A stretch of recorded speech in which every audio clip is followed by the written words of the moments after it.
Hadirin yang dimuliakan Allah, marilah kita menyambut dan menyimak materi yang akan disampaikan oleh narasumber dengan penuh hikmat. Dengan ini kami selaku pembawa acara mohon izin undur diri dari kami apabila ada tutur kata yang kurang berkenan di hati panjenengan semua. Kami mohon maaf yang sebesar-besarnya. Wallahu muwaffiq ila aqwamit thoriq. Tsumma assalamualaikum warahmatullahi wabarakatuh.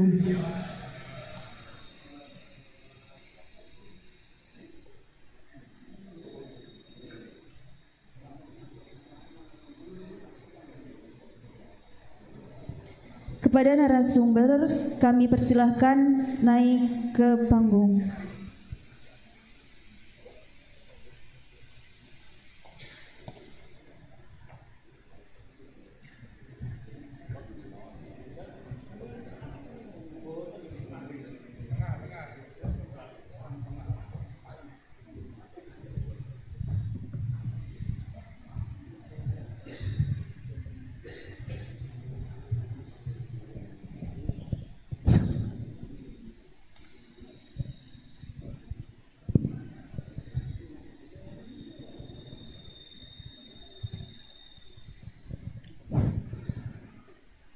Bismillahirrahmanirrahim.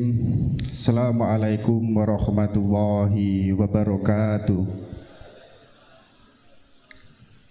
Alhamdulillahirabbil alamin wa bihi nasta'in wa ala umuri dunya waddin.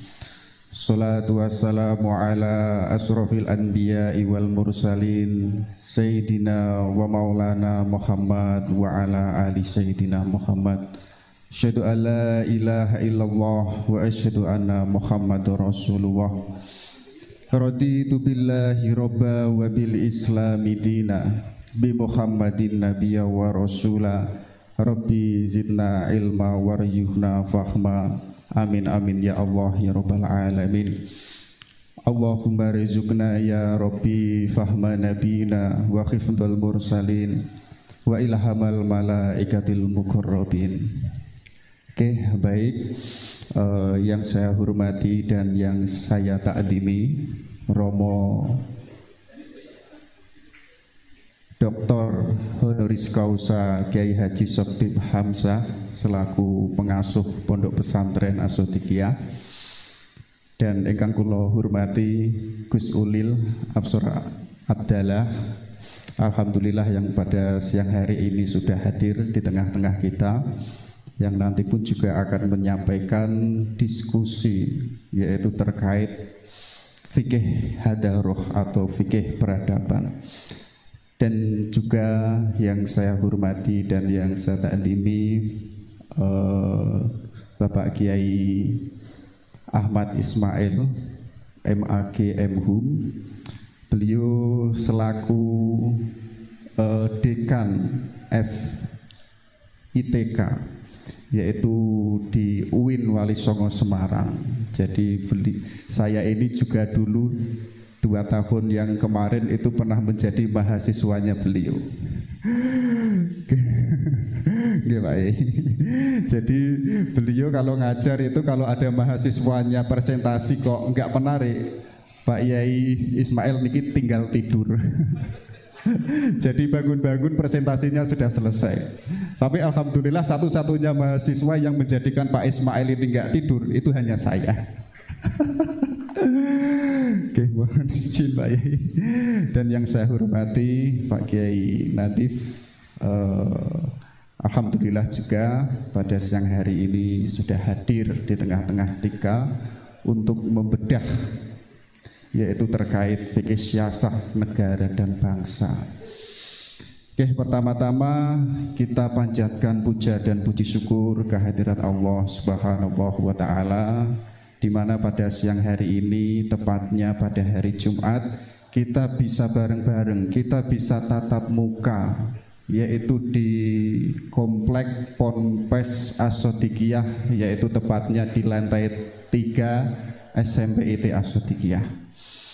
Tentunya kita harus bersyukur dengan kesehatan kita, kenikmatan yang telah diberikan oleh Allah kepada kita, sehingga kita diberikan kesempatan, kesehatan untuk eksplorasi, untuk menggali ide-ide besar tentang fikih siasah.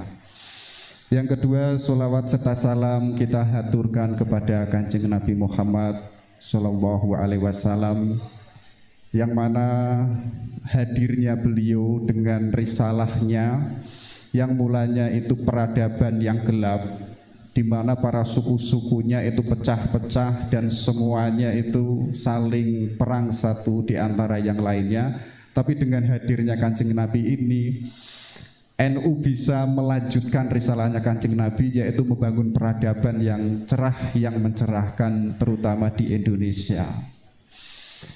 Oke, baik para hadirin Halaqah Fikih Siasah, sedikit saya sampaikan bahwa agenda fikih peradaban ini adalah sesungguhnya itu agendanya besar PBNU, yaitu untuk mewujudkan cita-citanya besar dalam rangka yaitu melestarikan atau menjaga kenegaraan kita atau kebangsaan kita. Tentunya cita-cita ini tidak mudah, harus ada yang namanya kerjasama, harus ada yang namanya energi besar untuk mewujudkan yang diharapkan oleh PBNU ini sendiri. Lebih tepatnya kalau kita melihat fikih peradaban ini, ya, yang nanti akan dibedah oleh Bapak Kiai Haji Nadif, yang itu melihat sejak awal sampai perkembangannya fikih siasah. Kalau kita bercermin di era klasik itu, ternyata para fakih atau para fuqaha itu sudah punya jasa besar. Jadi fikih siasah atau masalah fikih itu tidak hanya berhenti di masjid, Gus Ulil, atau tidak hanya berhenti di institusi atau di lembaga, tapi pun juga berkiprah merawat yang namanya kerajaan saat itu.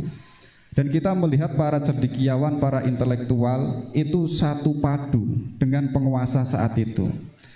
Tapi ketika kita masuk lebih jauh lagi, terutama di era modern hari ini, kita terutama warga Nahdien dan seluruh warga Indonesia itu memiliki banyak tantangan.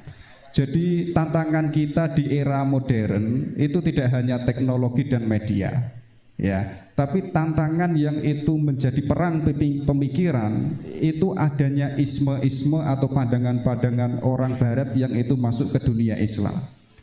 Kita tahu adanya itu isme humanisme, memang benar, memang itu baik, tapi kok hanya berhenti pada human, kemanusiaan, nanti yang terjadi itu malah manusia atau negara itu malah menyisihkan keberadaan Tuhan. Nanti pada puncaknya kan ada gagasan yaitu pragmatisme. Wes pokoknya yang penting manfaat, yang penting praktis. Apalagi ada pandangan-pandangan yang membahayakan NKRI, ya. Sedangkan warga NU itu sangat sepakat semuanya bahwa NKRI itu harga mati. Tapi adanya isme komunisme terutama, ya, itu malah menjadikan kalau itu kita tidak saling membuka halaqah seperti ini, itu akan membahayakan masyarakat terutama warga Indonesia. Seperti halnya tadi, Tuhan itu malah tidak dilibatkan. Seperti katanya komunisme ini, agama itu malah menjadi candu masyarakat.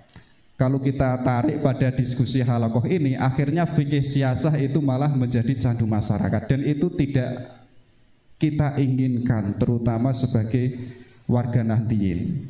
Sebagaimana di awal tadi bahwa cita-cita besarnya program atau agenda halaqah ini itu adalah untuk menjaga kelestarian bangsa dan negara, terutama mempertahankan NKRI yang itu dibaca dengan kacamata fikih siasah. Oke, Bapak hadirin dan hadirat halaqah fikih siasah, kalau saya banyak-banyak kok rasanya suudon sama Gus Ulil sudah dikode.